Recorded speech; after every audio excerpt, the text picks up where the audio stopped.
Hello mga idol, please like, share and subscribe for more novel stories to uploads. Diyos ng Digmaan, JC Entertainment. Kabanata 861 hanggang Kabanata 870. Kabanata 861. Mula ngayon sa tuwing ang siyam na dakilang Diyos ng Digmaan sina Mr. at Mrs. White, pati na rin ang kanilang pamilya ay pumupunta sa aming hotel, libre ito. Pumiti ang may-ari ng hotel at ibinalita ang mga benepisyo. Wow, ang galing! Mahal, madalas tayong pumunta dito para kumain ng libre. Halos hindi maitago ni Fiona ang kanyang tuwa na halos sumigaw siya sa tenga ni Andrew. Namula naman ang mukha ni Andrew. Madalas ka ba talaga? Okay lang kung paminsan-minsan pero kung madalas hindi ka ba mahihiya? At saka, ang pera na ibinigay ng 9 Great Gods of War kay Selena ngayon ay $9 na bilyong na ang natitira sa iba, aabot tayo ng halos 10 bilyon, di ba? Ang dami nating pera ngayon, hindi mo kayang magbayad ng pagkain. Noon lang napagtanto si Fiona na siya at ang kanyang pamilya sa katunayan ay mayaman na ngayon. Hindi na kailangang samantalahin ang gayong perk. Gayunpaman, inilibot niya ang kanyang mga mata kay Andrew at sinabi, ano ang alam mo? Ito ay kumakatawan sa katayuan at imahe ng ating pamilya sa lungsod na ito. Kahit sa mga tulad ni James Drake, kapag pumunta siya dito para kumain, magbabayad siya. Ang mga Drake ay hindi ordinaryong tao, sila ay isang tao na magagamit lamang ang kanilang katayuan at reputasyon para makuha ang anumang gusto nila. Hindi ito tungkol sa pera ngayon. Ito ay tungkol sa ating katayuan at reputasyon. Nag-iisip si Andrew sa bagay na iyon at sa wakas, iniyuko niya ang kanyang ulo upang ipakita ang kanyang pagsang-ayon. Ito ay nagkaroon ng kahulugan pagkatapos ng lahat. Sige, sige. Lahat mangyaring tamasahin ang iyong pagkain. Sana ay nasiyahan ka sa aming serbisyo. Tinapos ng may-ari ng hotel ang kaguluhan sa isang kasiyasyang pagtatapos. Dahil napakaraming tao sa sightseeing platform, alam ng mga A-list celebrities na iyon pati na rin ang ilang ordinaryong negosyante na hindi sila qualified na maupo doon. Kaya naman sinasadya nilang pumunta sa mga pribadong silid na ilang palapag sa ibaba. Sa kabilang kamay at si Selena ay nakaupo sa isang mesa kasama ang 9 na dakilang Diyos ng Digmaan. Halika na.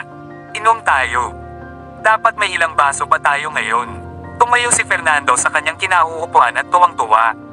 Ilang baso pa? Iilan na lang. Kailangan nating mag-ubos ng ilang bote man lang. Pang-aasar ni Lana na may malawak at tuwang-tuwa ng ngiti sa mukha. Sa sandaling ito, sa tapat ng bubong ng 6 na bituing hotel, si Cecilia at ang iba pa ay nabalisa na ang kanilang mga mukha ay kasing itim ng karbon, ang sama ng loob ay lumago sa loob nila na parang isang malignant na tumor. Hindi sila tanga. Ang 9 na dakilang Diyos ng Digmaan ay nasa kabilang panig at ang mga nagsabi sa kanila na sila ay babalik pagkatapos ipadala ang kanilang mga pagpapala at mga regalo sa hindi na babalik. Siguradong wala sa kanila ang babalik sa kasal ni Cecilia maliban na lang kung puno ng damo ang utak nila. Dad, ano ang dapat nating gawin? Gumastos kami ng maraming pera sa lahat ng pagkain at alak. Ang bawat mesa dito ay nagkakahalaga ng hanggang $800,000. Inikat ni Kelly ang kanyang ulo at tumingin sa mga bakanteng mesa at upuan sa likod niya. Ang kanyang puso ay lumubog sa pinakamalalim. Hindi siya nakaimik. Ang lahat ay inihanda ng maayos upang matugunan ang libo-libong mga bisita. Nakahanda na ang lahat ng pagkain at alak. Imposibleng bumalik ngayon. Ano ang dapat nating gawin? Ang tamang tanong ay kung ano pa ang magagawa natin. Ang ulo ng pamilyang Gold ay nanginginig sa galit, ang galit ay bumangon sa kanya na parang isang sakay. Nakakamatay ang tingin niya kay Kelly at Cecilia. Kasalanan mo ang lahat. Pareho kayo. Bakit kailangan mong piliin ang parehong araw kasama si Selena? Tingnan kung ano ang nagdala sa amin sa huli. Walang laman na bulwagan. Nainis siya at napatapak agad pagkatapos niyang tapusin ang kanyang huling pangungusap. Pagkatapos ay sumigaw siya muli, pumunta ka at tanungin ang mga awit, cameraman at sino mang pumunta upang kumain. Babalik tayo kagad pagkatapos kumain. Kabanata 862. Lalong nagalit si Cecilia habang iniisip ito, ngunit wala rin siyang magawa. Nagpatikip lang siya ng ngipin at naaaliw sa sarili sa kaalamang iyon ay malapit ng mamatay. Malamang ay sisubog na siya sa kamatayan anumang oras. Kailangan niyang makita kung paano siya namatay. Kaya lang natapos na nila ang kanilang pagkain at ang iba sa tapat ay mabilis ding natapos ang sa kanila. Sa paghusga sa malaking screen bukod sa bahagyang pamumula ng kanyang mga pisngi dahil sa pag-inom ng maraming alak tila wala siyang ibang masamang reaksyon. Kakaiba. Diba sabi nila mamamatay siya ngayon? Kiting hapon na. Hindi man lang siya nagpapakita ng kahit kititing na sintomas. Anong ginagawa ni Ivan? Nagsinungaling ba siya sa akin? Kumunat ang noo ni Cecilia pinag-iisipan ng bagay na iyon. Napaisip siya. Pagkatapos ay tahimik siyang gumapang sa gilid at tinawag si Ivan. Si Ivan, Ken, at ang iba pa ay naghihintay para mamatay din sa sahig para makita ang bulok niyang katawan. Gayunpaman hanggang ngayon hindi nila nakita kung para saan sila pumunta dito. Dahil doon nakainom sila ng ilang round ng alak. Ay tunay na bituin ng buong lungsod ngayon at ito ang naging dahilan upang sila ay hindi makapagsalita. Hindi na nila hinintay na mamatay siya sa harap ng lahat. Lalo na ngayon kapag nagkaroon ng napakaraming pera at binili pa ang Heart of the Abyss para kay Selena. Tila mas magiging matatag ang kanilang relasyon. Samantala, todong ngiti si Fiona buong araw. Halatang lalo siyang naging masaya at kontento sa kanyang manugang. Napakakaunting pagkakataon para sa interference maliban kung namatay o naghiwalay ang dalawa. Kinasusuklaman sina Fiona, Ben, Andrew, at lahat ng iba pa dati nung isa siyang walang kwenta. Naisip nila na may paraan pa para kumbensihin si Selena na pakasalan ang isang young master mula sa isang mayamang pamilya. Ngayon bagaman sa kanilang reputasyon na pinalakas ay hindi na isang walang kwentang manugang. Sa halip siya ang eksklusibong doktor ng siyam na Diyos ng digmaan. Ito ay isang posisyon na iginagalang at hinahangaan ng lahat. Iyon ang dahilan kung bakit bagaman ay hindi isang Diyos ng digmaan o isang hari ng digmaan, ang kanyang posisyon ay bahagyang mas mataas pa kaysa sa iginagalang ng mga militante. Ngayon ang tanging pag-asa na mayroon sila ay para sa laso na gumana ng mabilis para mamatay siya sa harap ng kanilang mga mata. Hindi nila akalain na tatawagan ni Cecilia si Ivan sa sandaling ito. Pinagmasdan niya ang paligid. Pagkatapos ay naglakad siya sa isang bakanteng sulok bago sinagot ang tawag. Oo, pinsan. May mali ba? May mali ba? Idiot. Siyempre, meron. Marahas na kumabog ang dibdib ni Cecilia dahil sa galit. Hindi ba't sinabi mo at nang matanda na pupunta ka para sa tanghalian pagkatapos iharap ang iyong mga regalo sa kasal ni Selena? Siya snap. Malaki. Ang mga negosyante at si James Drake ay wala dito kahit kayong mga lalaki ay wala dito. Pamilya ko kayo pero wala ni isa sa inyo ang nanatili sa kasal ko.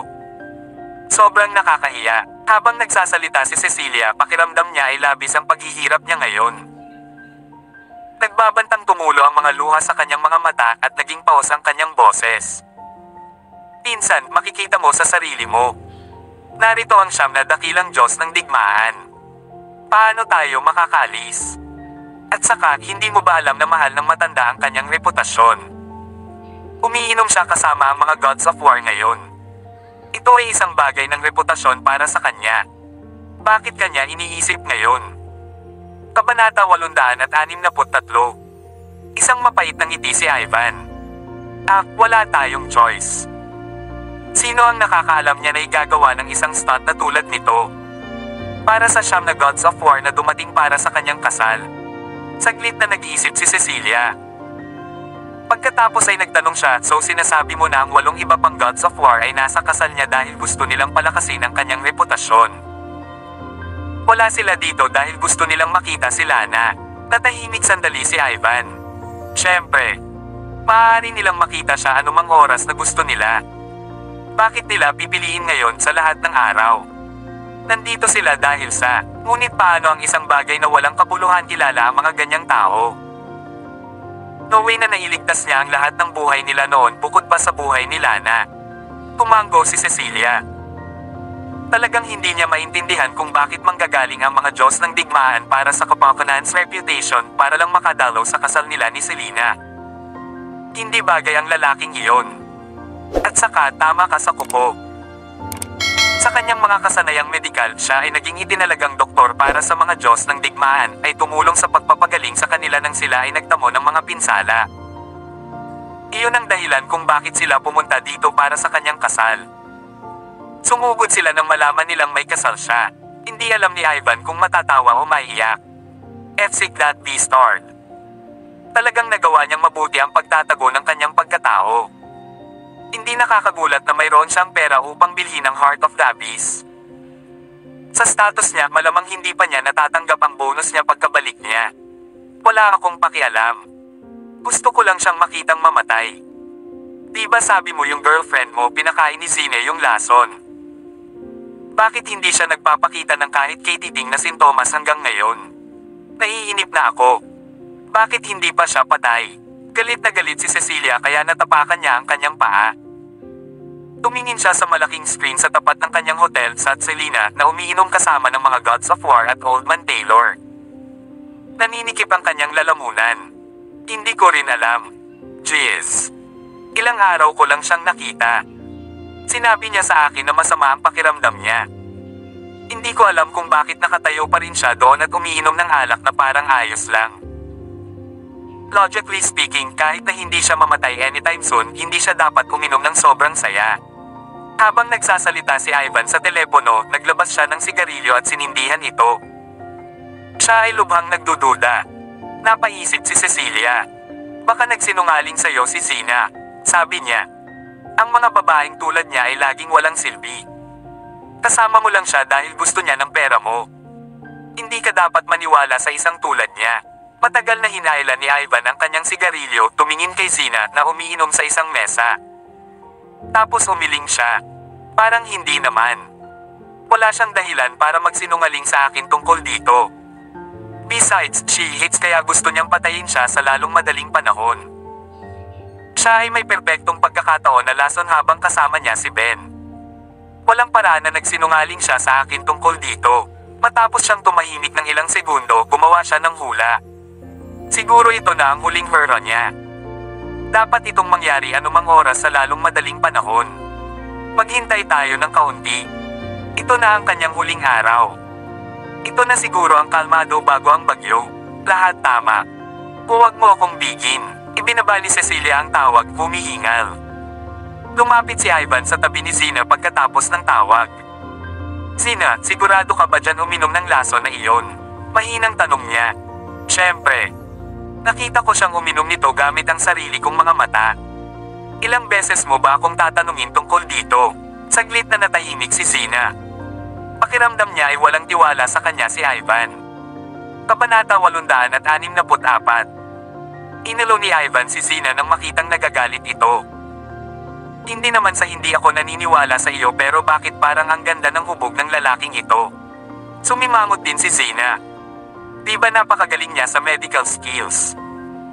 Diba sabi naman ni Ethan Hayes kailangan niyang magpakonsulta sa ilang bagay din? Modestly said that it's an excuse but I don't think that the miracle working Dr. Ethan Hayes is lying about things. 2. Pigil muna si Zina bago nagpatuloy sa pagsasalita. Posible ba na ang taong ito ay may mahusay na kasanayan sa medikal kaya tinanggal niya ang lason sa kanyang katawan? Nagulat din si Ivan nang marinig niya ito. Oo, paano kung ginawa talaga? Pagkatapos ng lahat, hindi siya isang normal na doktor at talagang malakas ang mga kasanayan sa medikal. Kung hindi, paano siya magiging isa sa pagtrato sa siyam na dakilang Diyos ng digmaan? Gayunpaman, hindi nagtagal ay umiling si Ivan. I don't think na pwede. Tinanong ko na si Ken at ang iba pa tungkol sa lason na ito. Ang lason ay nagtatago sa dugo at hindi matutuklasan sa simula. Bukod doon, walang malinaw na sintomas. Pagkaraan ng humigit kumulang 10 araw kapag ang lason ay pumasok sa kanyang utak ng buto at naipamahagi sa kanyang buong katawan, wala nang lunas sa kanya sa panahong iyon. Paano ito posible? Paano ang panlunas mula sa taong gumawa ng lason na ito? Pakiramdam ni Zina ay medyo nakakatakot ito nang marinig niya ito. Nakakatakot talaga itong kakaibang lason na nakita ni Ken. Tumango si Ivan. Kung natuklasan niya na siya ay naluson sa unang 10 araw, ang lason ay maaari pa ring gamutin gamit ang antidote. Gayunpaman magkakaroon ng mga side effect kahit na gumaling siya, maaaring maparalisa pa rin siya. Kung tutuusin, nakakatakot talaga ang lason na ito. Tumigil sandali si Ivan bago siya nagpatuloy sa pagsasalita. Gayunpaman ang antidote ay hindi gagana pagkatapos ng 20 araw. Walang gamot sa lason na ito. Natahimik sandali si Zina matapos niyang marinig ang sinabi ni Ivan. Posible kaya yun natuklasan niya ang lason 20 araw na ang nakakaraan kaya nagawa niyang i-detoxify ang kanyang sarili. Nagnanga ang ngipin ni Ivan. Imposible, paanong posible iyon? Nakalimutan mo bang hindi siya komportable nang makita namin siya sa bahay niya ilang araw na ang nakakaraan? Bukod doon, hindi niya alam kung bakit hindi maganda ang pakiramdam niya. Ibig sabihin, hindi pa niya natuklasan ang problema ilang araw na ang nakakaraan kaya tiyak na mamamatay na siya sa pagkakataong ito. Kung ganoon, maghintay tayo. Maghintay pa tayo, baka maiinip na tayo. Napatingin si Zina sa oras. Kung hindi siya sumuko sa lason ngayong hapon, gagawin niya ngayong gabi. Tama iyan. Tumawa si Ivan at nagsali ng 2 baso ng alak. Ipinasa niya ang isang baso kay Zina. Halika, baby, magpre-celebration tayo. Kahit na wala akong ideya kung kailan, ngunit ang taong ito ay tiyak na mamamatay ngayon. Hindi nangyari ang eksenang inaabangan ni Ken at Ivan. Kahit madaling araw na sa gabi, walang nakakita sa eksena ng namamatay pagkatapos umalis ang lahat. At hindi nagtagal dinala ng iba ang 9 na dakilang Diyos ng digmaan sa mansyon ng pamilya Taylor. Nagayos din sila ng tirahan para sa lahat ng dakilang Diyos. Marami sa mga Diyos ng digmaan ang nagplanong manatili sa pamilya Taylor ng 2 hanggang 3 araw.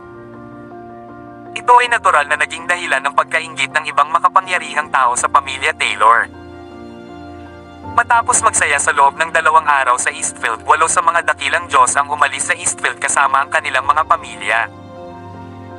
Pagkalipas ng 2 araw, ay nabubuhay pa at namumuhay ng mas mabuting buhay kaysa sa iba. Nagdulot ito ng panlulumo kay Ivan, Ken at iba pa. Kabanata 865. Nagtipon muli ang grupo ng 4 na binubuo ni Ken, Ivan, Zina, at Neil. Ano ba talaga ang nangyari? 2 araw na ang nakalipas simula noong araw na dapat siyang mamatay. Naniniwala ako na nakita ni Zina nilalaman ng sarili niyang mga mata ang lason. Napatingin si Ivan kay Ken pagkatapos nitong magsalita. Young Master Ken, pinagsinungalangan ka ba ng iba? Maaaring ang lason ay walang anumang epekto o ito ay nag-expire. Kung hindi, hindi lamang magkakaroon ng mga sintomas tulad ng pagkahilo at panghihina. Nagsimula na ring mag-isip si Ken kung may mali ba sa kanyang lason pagkatapos magsalita ni Ivan. Sabi niya na nakakunot ang noo, could this be possible? Gumastos ako ng maraming pera para makabili ng lason. Sabi ni Neil sabay ngiti ng mapait. Hindi mahalaga kung kaninong responsibilidad ito at kung ano ang naging mali. Hindi na mahalaga ang mga iyon ngayon. Ang pinakamahalagang bagay ay iyon ay buhay pa at imposibleng makuha namin ni Ken ang puso ni Selena. So, ano ang susunod nating gagawin?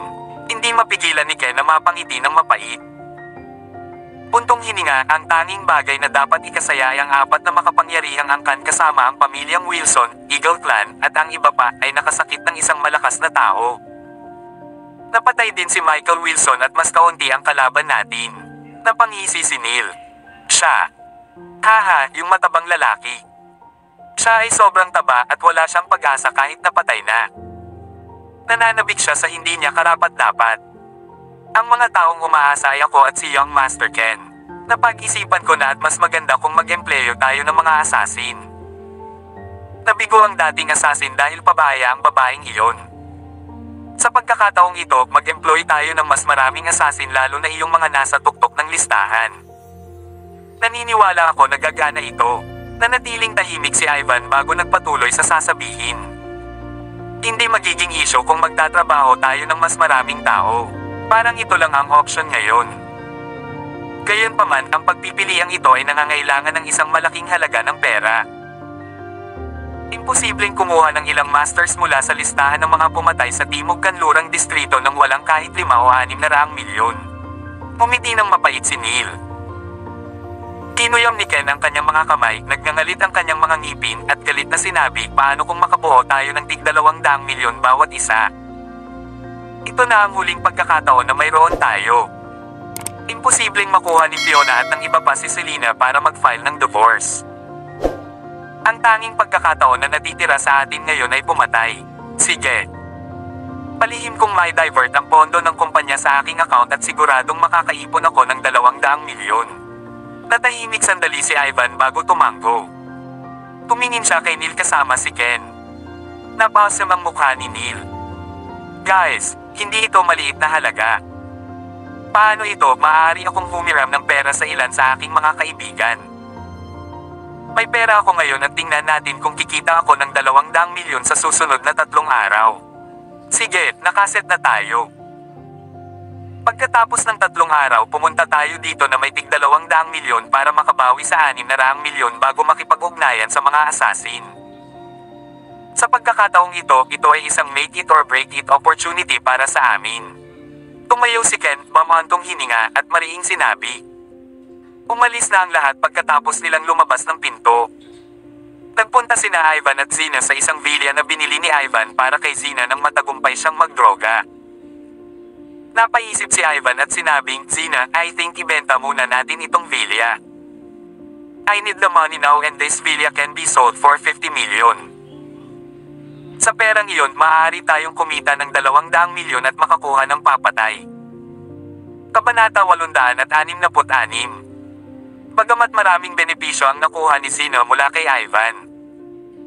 Tulad ng mga branded na bag at cosmetics, ang nakapagpasaya sa kanya ay itong villa na binili ni Ivan para sa kanya ilang araw na ang nakakaraan. Ang villa na ito ay nagkakahalaga ng Ivan ng higit sa 50 milyon at ang kanyang pangalan ay isinulat bilang may-ari. Ito ay kumakatawan sa tunay na damdamin ni Ivan para sa kanya at ang ari-arian ay pag-aari niya. Dahil dito, umaasa siya sa hinaharap. Sa ngayon, hinihiling sa kanya ni Ivan na ibenta ang villa at ito ang nagpalungkot sa kanya. Tumilim ang mukha ni Zina at sumagot siya, kakabili mo lang sa akin itong villa ilang araw na ang nakakaraan at ngayon hinihiling mo na ibenta ko ito sa murang halaga. Sinabi mo dati na ililihis mo ang pera sa iyong kumpanya, hindi ibebenta ang bahay na ito. Agad naman siyang inalo ni Ivan. Zina, iniisip ko ang future natin dito. Pag-isipan mo ang ating katitisuran. Naglakad si Selena sa kinaroroonan niya ngayon dahil sa tulong ni.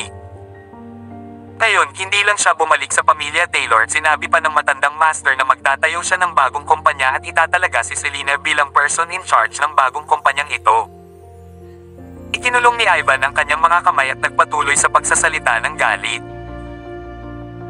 Kahapon noong nagiinuman kami, sinabi ng matandang master na mag-i-invest siya ng 300 milyon bilang reserbang pondo ng kumpanya at si Selena na ang bahala sa lahat. Ang kumpanyang ito ay halos kapareho ng kasalukuyang grupo ng Taylor. Maraming pera. Napakunot ang noo ni Zina nang marinig iyon. Mukhang hinirang ni Old Master Taylor si Selena sa isang mahalagang posisyon. Oo, kung magpapatuloy ito, nag-aalala ako na ipaglalaban ni Selena ang mga ari-arian ng pamilya Taylor sa amin in the future. Kung tutuusin, nakapag-asawa na si Cecilia at hindi siya talented sa aspeto ng negosyo. Si Cecilia ay hindi isang katunggali sa akin, gayunpaman, iba si Selena. Si Selena ay isang napakahusay na tao. Sinubukan kong makontrol ang lahat ng ari-arian ng pamilya Taylor at gusto talaga ng matandang master na magsimula ng bagong kumpanya para kay Selena. Kung magiging maganda ang kumpanya ni Selena sa hinaharap, tiyak na magbabago ang kanyang posisyon sa pamilya Taylor. Lalong nag-aalala si Ivan habang iniisip niya iyon. Tumingin siya kay Zina at seryosong sabi, Zina, ang grupong Taylor ay sa amin, ang mga Taylor, at gusto kong mamana ang lahat. Hindi ko man mamanahin ang lahat, gusto kong makuha kahit 70% lang. Paano yun mapupunta sa mga kamay ni Selena? This time around, kailangan mo akong tulungan dito. Napaisip naman si Zina at nagdadalawang isip pa rin. Sabi niya na nakakunot ang noo. Ivan, gusto sana kitang tulungan pero ngayon ka lang nakabili nitong villa. Kakailanganin nating baba ng presyo kung ibebenta natin ito sa sobrang pagmamadali. Kung ganoon ang kaso, hindi ba tayo mawawala ng pera? Bukod doon, dahil naglilihis ka na ng pera mula sa kumpanya, ano ang magiging pagkakaiba ng 50 milyon pa? Bakit hindi mo na lang direktang i-divert ang 200 milyon? Natahimik si Ivan sa sinabi ni Zina. Si Old Master ay nakakuha na ng 300 milyon para magsimula ng isang branch company at hayaan si Selena na gawin ang anumang gusto niya. Ito ay nag-iiwan sa akin ng walang gaanong pera. Bukod doon, kailangan pang mag-operate ng kumpanya. Hindi ako madaling ma-discover kung 150 milyon lang ang i-divert ko, pero madali akong ma-make out kung direktang i-divert ko ang 200 milyon mula sa kumpanya. Nag-atubili.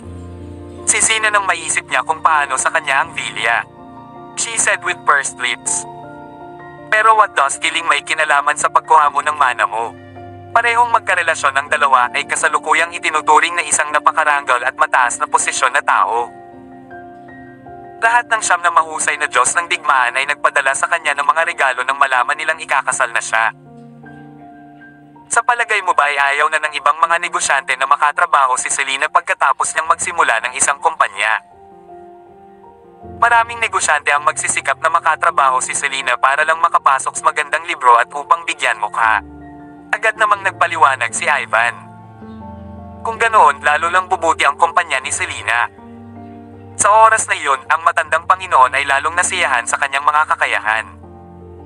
Sa tingin mo gaano karaming mana ang makukuha natin? Gayunpaman kung namatay, ang iba ay hindi magbibigay kay Selena ng ganoong pagkakataon dahil sa...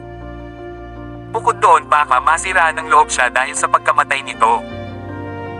Kung ikakasal siyang muli sa iba, magiging atin ang mga ari-arian ng pamilya Taylor. Kabanata 867. Naintindihan din ni Zina ang sitwasyon dito. Napaisip siya at tumanggo. Sige honey, pumapayag akong tulungan ka. Gayunpaman, kailangan mong ipangako sa akin na bibili ka ng 2 villa na tulad nito pagkatapos mong mamana ang mga ari-arian ng pamilya Taylor. Sure. Whatever that belongs to me is yours by then and we will be a family. Walang halaga ang bumili ng 2 bahay para sa iyo. Ngumiti si Ivan. Sa sandaling ito, mga larawan nga't ang 9 Great Gods of War ay kumalat sa publiko. Ngayon alam na ng lahat na mayroong isang tao sa Eastfield na maaaring tipunin ang lahat ng 9 na dakilang Diyos ng digmaan upang kumain ng sama-sama at ito lamang ay nagdulot ng kaguluhan sa ibang mga lungsod. Ito ang unang pagkakataon na may nangyaring ganito. Gayunpaman, naguguluhan ako sa nangyari nitong 2 araw. Maraming tao ang pumunta sa kanya humihingi ng paggamot. Mayroong ilang mga may napakakaraniwang sakit at ang mga taong ito ay dumarating pa rin para sa paggamot. Hindi siya nakaimik sa sitwasyon at iniisip kung gaano karaming oras ang kailangan niyang gugulin sa pagpapagamot sa mga taong ito. Mabuti na lang at pinigilan ng kanyang mga magagandang bodyguard ang mga taong ito sa pasukan at hindi sila pinayagan na pumasok. Sino ang nakakaalam kung ano ang mangyayari kung pumasok ang mga taong ito? Sa wakas ay napagtanto kung gaano nakakatakot para sa isang tao na tumaas ng kaunti ang katayuan sa lipunan.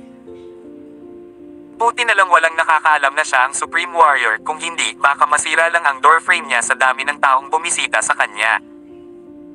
Sa huli, ang bilang ng mga bisita ay nabawasan pagkatapos naglagay ng no entry sign sa pasukan. Gayunpaman, marami pa rin ang tumangging sumuko at gustong magtanong para sa paggamot. Sumuko na lang sila pagkatapos mag-set up ng isa pang karatula na nagsasabing $100 milyong bawat paggamot. Kahit noon pa, may mga mayamang negosyante pa rin ang darating na magtatanong para sa tulong kapag sila ay nakatagpo ng mga sakit na mahirap gamutin. Hindi tinanggihan ang gayong pagkakataon na kikita siya ng $100 milyon sa pamamagitan lamang ng pagtrato sa isang tao. Pagkatapos ng lahat, siya ay medyo malaya at ito ay madaling pera. Pagkatapos madaling gamutin ang cancer ng 2 hanggang 3 tao, ang kanyang katanyagan ay tumaas ng hindi kapanipaniwala at ang kanyang mga kasanayan sa medikal ay kumalat sa maraming lugar. Tulad ng hinulaan ni na Ivan at Old Master Taylor, maayos na umunlad ang negosyo ni Selena pagkatapos ng kasal na nakakapukaw sa lungsod. Galit na galit si Ivan nang ang maliliit na pabrika na nakipagtulungan sa kanyang mga kumpanya para sa paggawa ng outsourcing ay aktwal na nagbago ng mga estratehiya at nakipagtulungan sa Selena sa Plebe. Sa wakas, 12 sa mga assassin sa Southwest District Killer List ang unti-unting dumating sa Eastfield. Kabanata 868. Sa wakas, 12 nakakatakot na mamamatay tao ang nagtipon sa isang bakanteng lupain sa labas ng lungsod. Lumapit din sina Kent, Neil, Ivan, at ang iba pa. Tumingin ka ba sa amin? Napasulyap ang isang matandang lalaki sa mga pumatay sa kanilang paligid at nagsimulang tumawa ng malamig. Sino ang gusto ninyong patayin? Kahit ako yung pangalawa sa killer list, hindi ko magawa. Bakit kailangan mong kumuha ng napakaraming tao dito? Pinapatrabaho mo ba ang killer na nauna sa killer list? Halatang naramdaman nila na ang mga taong nasa harapan nila ay sobra-sobra. Marami na silang napatay na tao at ang ilan sa kanila ay mga tunay na Panginoon. Gayunpaman, kadalasan ang mga assassin na ito ay nagtatrabaho ng mag-isa at ito ang unang pagkakataon na napakaraming mahahalagang assassin mula sa listahan ng killer ang nagtipon sa parehong lugar. Nagsimula ring ngumiti ng malamig ang lalaking humawak sa ikatlong pwesto. Oo, nagtataka rin ako kung bakit kailangan mo ng maraming masters dito. Haha, sa ating lahat dito. Hindi naman magiging problema para sa atin na pumatay ng master na kasing lakas ng 7 or 8 stars King of War, di ba? Oo, kailangan ba talaga ito? Napangisi din ang isang babae. Hindi kaya isang tao ang pinapatay natin kundi isang grupo ng mga tao. Baka tuwiran iyon. Pumiti ng mapait si Ivan bago sinabi. Lahat, please calm down. Sa pagkakataong ito, hinihiling namin sa inyong lahat na pumatay ng isang tao lamang. Paano natin ito dapat ilagay? Ang taong ito ay may napakalakas na kakayahan sa pakikipaglaban at mayroon pang 100 bodyguard sa kanyang bahay. Gayunpaman, ang taong ito ay lubos na kumpiyansa at hindi kailanman nagdadala ng alinman sa mga bodyguard na iyon sa tuwing siya ay aalis ng bahay. Kaya hindi mo kailangang mag-alala tungkol sa kanyang mga bodyguard. Sabi din ni Ken. Napakaraming pera ang ginugol namin para makapagtrabaho ng marami sa inyo dahil natatakot kaming mabaygo. Kailangan nating tiyakin na magtatagumpay tayo sa pagkakataong ito. Kung mabibigo tayo, maaalerto nito ang kalaban at kapag nangyari iyon, napakahirap patayin ang taong iyon. Young Master, itigil na natin ang paghampas sa mga palumpong. Sabihin lang sa amin kung sino ang taong ito. Dapat ay isa siyang pinuno ng isang angkan o isang makapangyarihang hari ng digmaan, tama ba ako? Sinabi mo lang na may 100 bodyguards siya. Kung mayroon siyang mga bodyguard ngunit hindi marami sa kanila, tiyak na hindi siya clan master. Iyon ay ginagawa siyang isang hari ng digmaan na kababalik lang mula sa larangan ng digmaan. Sa sandaling ito, ang lalaki na numero 1 sa Southwest District Killer List ay nagsimulang ngumiti ng malamig. Para sa akin, ang pag-empleyo ng napakaraming tao dito ay para gumawa ng malaking kaguluhan sa isang maliit na issue dahil medyo tiwala ako sa sarili kong lakas. Paano ko ipaintindi sa inyo? Bilang halimbawa, hangga't ang taong hinihiling mong patayin ko ay hindi isang Diyos ng digmaan. Walang ibang mahalaga. Kung iyon ang kaso, maglakas loob din akong sabihin ang parehong bagay. Ang matanda, pangalawa sa listahan ng mga pumatay, ay nagsimulang tumawa ng malakas. Hinawakan niya ang kanyang mga kamay sa harap ng kanyang dibdib at lubos ding kumpiyansa. Ako ay lubos na kumpiyansa kapag naririnig ko ang iyong mga sinasabi.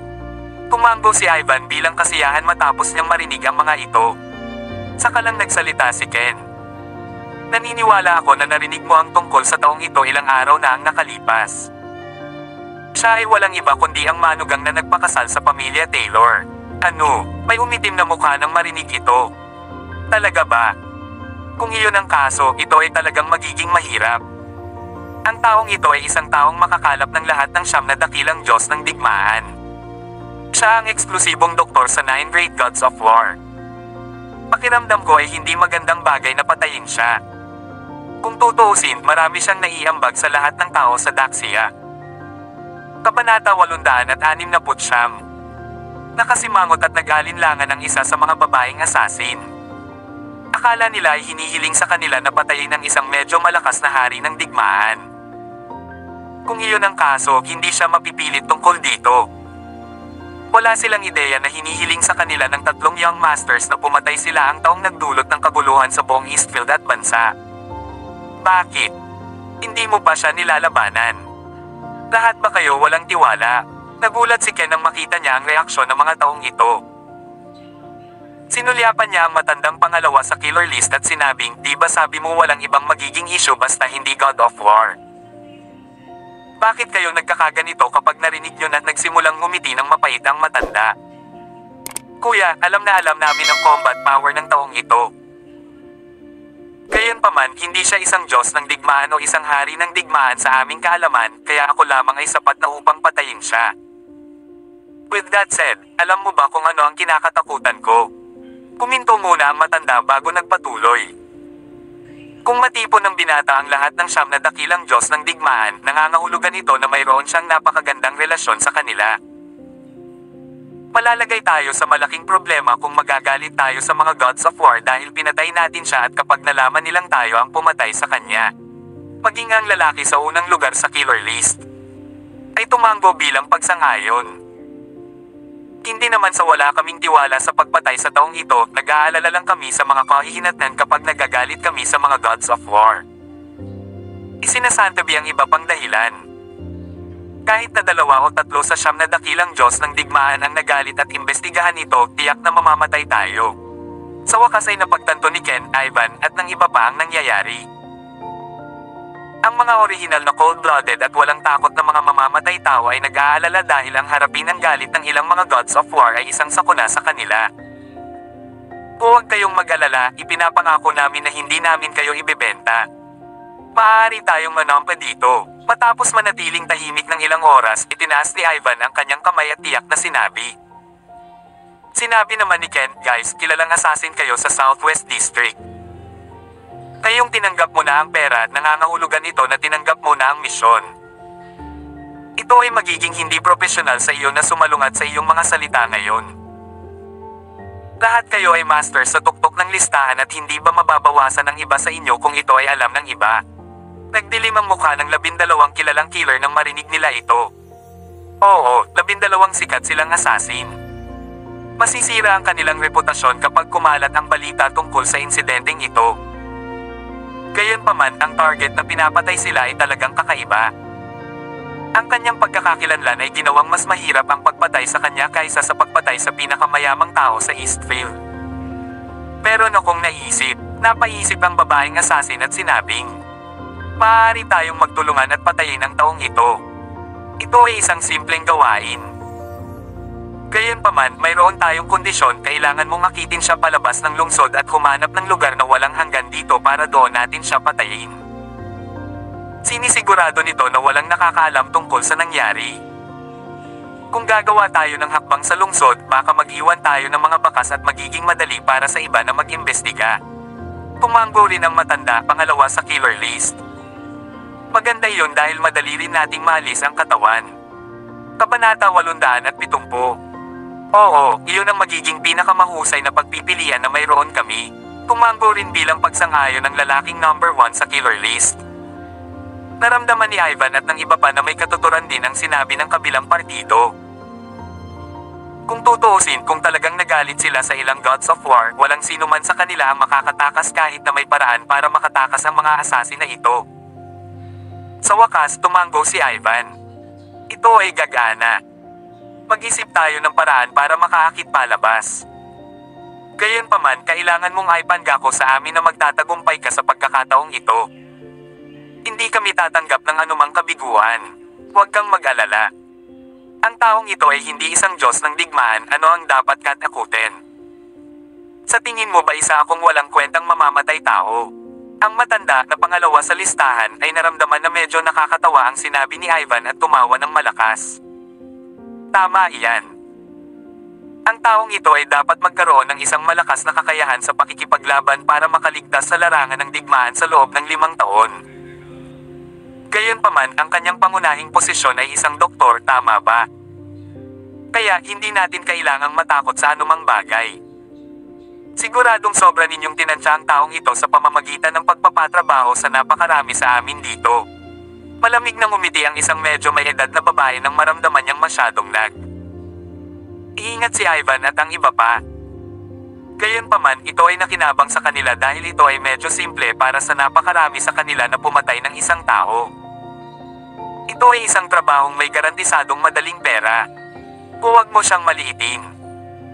Bagaman ang taong ito ay isang doktor lamang, siya ay may kakayahang manatili sa larangan ng digmaan sa loob ng 5 taon. Pumakbang ng isang hakbang si Neil. Alam namin na minsan ay nakipag-away siya sa ilang mga marshal at nabigo ang mga marshal na iyon na tumugma sa kanya. Pinatay sila na huli. Nagulat ang isa sa mga lalaking number 18 sa listahan nang marinig niya ito. Kung ganoon nga ang kaso, ang taong ito ay may kakayahan man lang sa pakikipaglaban ng isang 1-star King of War o di kaya ng isang 2-star na King of War. Mahirap talagang humawak ng ganyan. Maaaring mahirap para sa iyo ngunit hindi pa rin ito isang isyo para sa akin. Ang matanda, pangalawa sa listahan, ay malamig na yumuko at walang pakialam pa rin. Buti naman confident kayo. Ang taong ito ay tiyak na hindi makakatakas sa kanyang kapalaran sa napakarami sa inyo na nagtutulungan sa pagkakataong ito. Tumanggo si Ken at sinabing, "Paano ito? Ikot tayo at tingnan natin. Tingnan natin kung saan natin dapat akitin ang lalaking ito para mas madaling palibutan at tambangan. Mamaya kailangan na lang natin siyang akitin doon." Nagsimulang tumingin ang lahat sa paligid. Sa wakas, isang matandang lalaki ang tumalon sa isang puno at tumingin sa malayo. Pagbalik niya ay may bahagyang ngiti sa gilid ng kanyang bibig. Nakatuklas ako ng magandang lugar at mahirap para sa taong iyon na makatakas. Please subscribe and hit the notification bell for more novel stories. JC Entertainment.